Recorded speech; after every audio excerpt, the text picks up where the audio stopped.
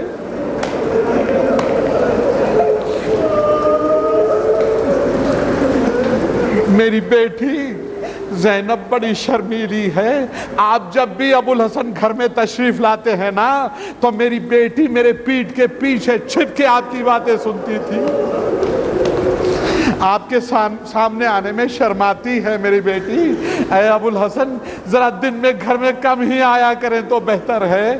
جناب سیدہ نے وصیت کر دی۔ جناب سیدہ کا انتقال ہوا دوستو۔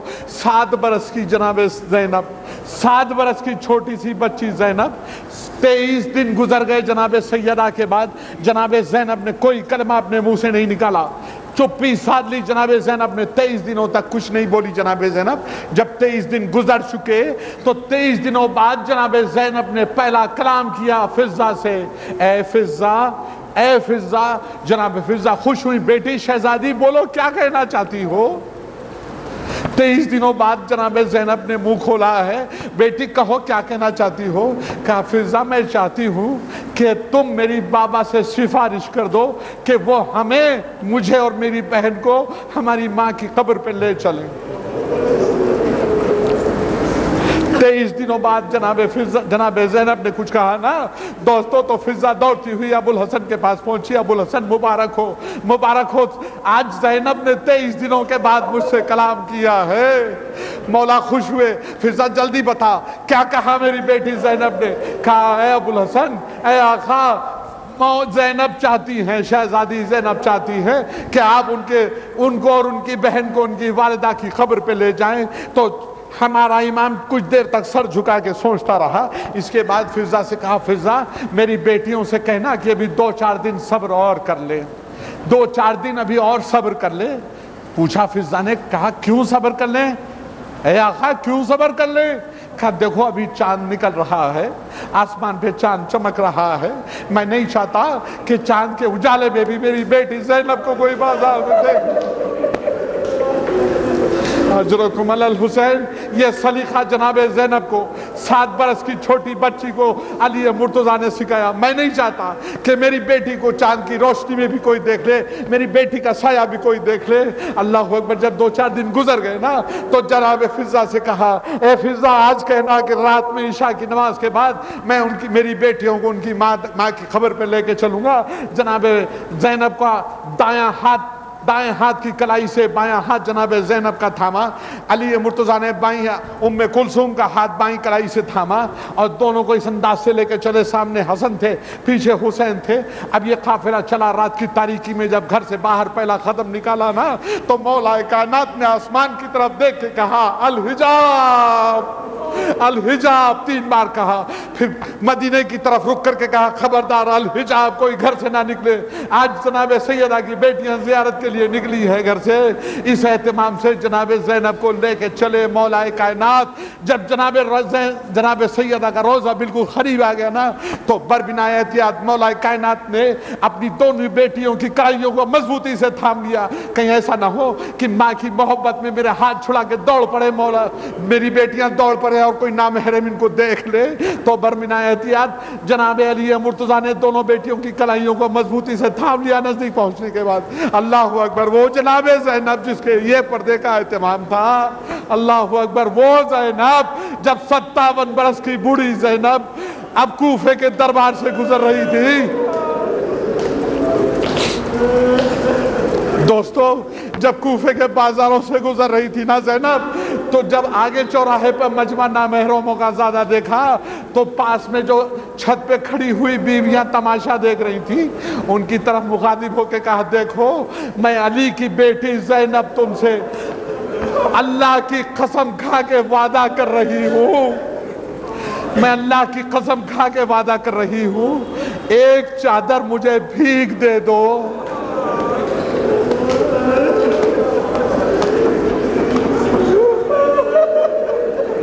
اے بیویوں ایک چادر مجھے بھیک میں دے دو۔ یہ اگلا چوراہا ہے نا، اس پہ مجمع زیادہ ہے نامحرموں کا، بھیڑ زیادہ ہے۔ جب میں یہ چوراہا پار کر لوں گی، یہ چوراہا میں عبور کر لوں گی تو میں قسم کھا کے کہتی ہوں تمہاری چادر تمہیں واپس لوٹا دوں گی۔ کسی نے چادر دی دوستو؟ اللہ اکبر، کسی نے چادر نہیں دی۔ یہ خارجی کی بہن ہے، کسی نے پتھر پھینکے، اسے چادر دی جائے؟ پتھر پھینکے گئے جناب زینب پہ۔ اللہ اکبر، خدا کسی غم میں نہ رلائے سوائے غم حسین کے۔ جب جناب مختار کی حکومت مضبوط ہو گئی تھی نا، جب مستحکم ہو گئی تھی تو ایک دن ان کے دربار میں ایک شخص گرفتار کر کے پیش کیا گیا، اس کا نام تھا خولی ابن یزید اصبہی۔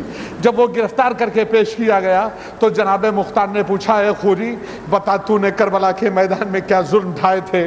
اس نے اپنے ظلم پہلے تو کہا مجھے معاف کیا جائے مختار، میں نہیں بیان کر سکتا کہ میں نے کیا ظلم کیے کربلا کے میدان میں۔ جب جناب مختار نے اصرار کیا کہ تجھے بتانا پڑے گا، بتا تو نے کیا کربلا میں ظلم کیے، تو اب ظالم کی زبانی سنیے کہ اس نے کربلا کے میدان میں کیا ظلم کی داستان اپنی بتائی۔ ظالم کی اپنی زبانی سنیے تو مظلوم کے اوپر اس کا رد عمل کیا ہوا ہے، اس کا اندازہ صرف آپ تصور میں لگا سکتے ہیں۔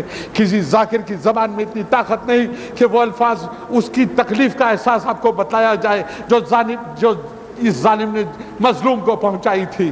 ظالم اپنی زبانی عرض کہتا ہے اے مختار، جب عصر کا ہنگام تمام ہوا، حسین قتل کیے جا چکے نا، تو اب خیموں کو لوٹنے کے ارادے سے میں ایک اونچے فوجی گھوڑے پہ بیٹھا، طویل نیزہ میرے ہاتھ میں تھا، میں آہستہ آہستہ لوٹنے کے ارادے سے قیام حسینی کی طرف بڑھ رہا تھا۔ جب بیویوں نے مجھے اپنی طرف آتا ہوا دیکھا تو جناب زینب نے اپنے دونوں ہاتھ پھیلا لیے، حسین کی چھوٹے چھوٹے بچے جناب زینب کے پیچھے چھپنے لگے۔